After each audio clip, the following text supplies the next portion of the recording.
We're going to talk about the Major League trade deadline that just passed by.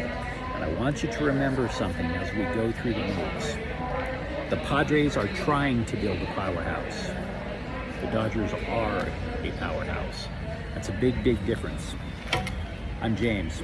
This is Faithful Angelino Sports with a special report. Trade deadline is passed. The Dodgers have made 5 trades in the last couple of days. They started off a couple of days ago trying to boost the bullpen. They sent Zach McKinstry to Chicago for the Cubs right-hander Chris Martin. Then they made an even more minor trade for a prospect. They acquired outfielder Germán Tapia from the Tampa Bay Rays for right-hander pitcher Garrett Cleavinger. Today, 3 deals. None of them in particular are needle movers. The biggest one of the 3, acquiring outfielder Joey Gallo from the Yankees for prospect pitcher, right-hander Clayton Beeter.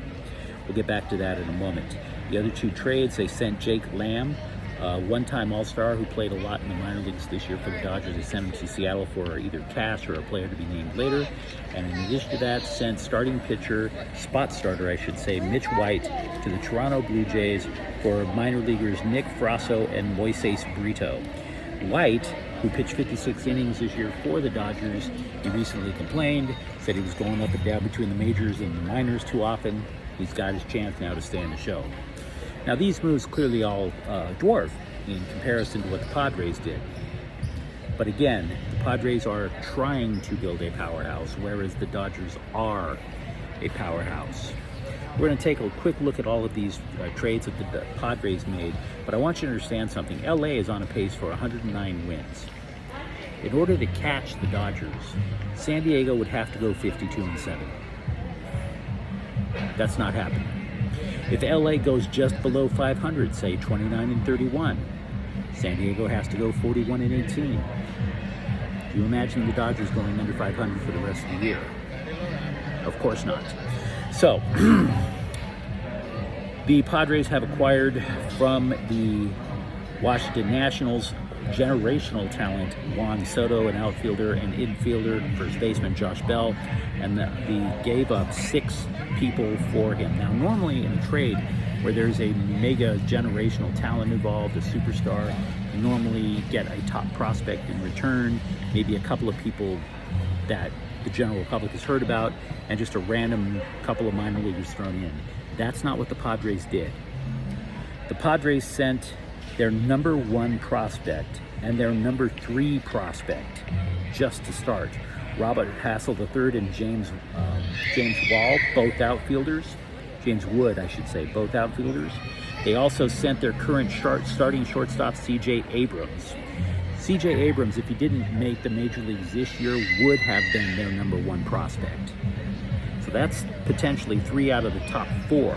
In addition to that, they sent Luke Voigt and a single-A right-hander, Harlan Susana. So in other words, 2 of their top 3 prospects and the person who used to be their top prospect over to Juan Soto. That is a massive haul for Washington.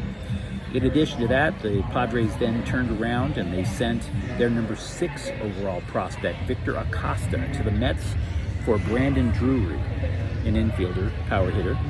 And a few days before, they traded for left-handed relief pitcher Josh Haber. They sent 4 prospects that way. Basically, if you added it all up, the Padres acquired 4 players and flushed out as many as 5 of their 8 top prospects in order to do that.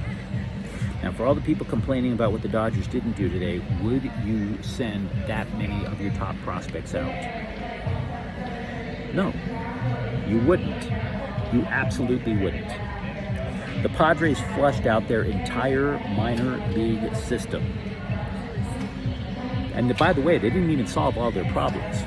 The bottom half of their lineup stinks. They had several holes in the lineup. What did they do in return? They solved 1, most definitely. 2, maybe 2.5. So, Milwaukee is the one team that I would think would complain about everything if you're in that clubhouse, because you sent Josh Hader to San Diego. If you're in San Diego, what did you solve? Are you catching the Dodgers? You're currently having a wild card spot. Are you better than the Atlanta Braves? Not sure. As for the other teams in the NL West, The Giants made one trade of note. They sent Darren Ruff, who is a platoon player, over to the Mets for 4 minor leaguers. They also sent a minor leaguer to the Cubs for another minor leaguer. The Rockies did absolutely nothing, and Arizona made 2 minor trades. So the big deal right now is that the Padres do enough to catch LA. The answer, in my opinion, is a resounding no. They have a 12-game lead for a reason. They did all the heavy lifting prior to the trade deadline. The Padres are similar to the guy who's trying to get in one good workout session in the gym and pretend he's buffed out. They should make the playoffs. I don't think they're as good as the Dodgers or the Braves. Now, if you enjoyed today's clip, by all means, like and subscribe to Faithful Angelenos. We are trying to build something here for LA Sports. Thank you for watching. I'm James. Faithful Angelenos is a Kian Corte El Queso production. Take care.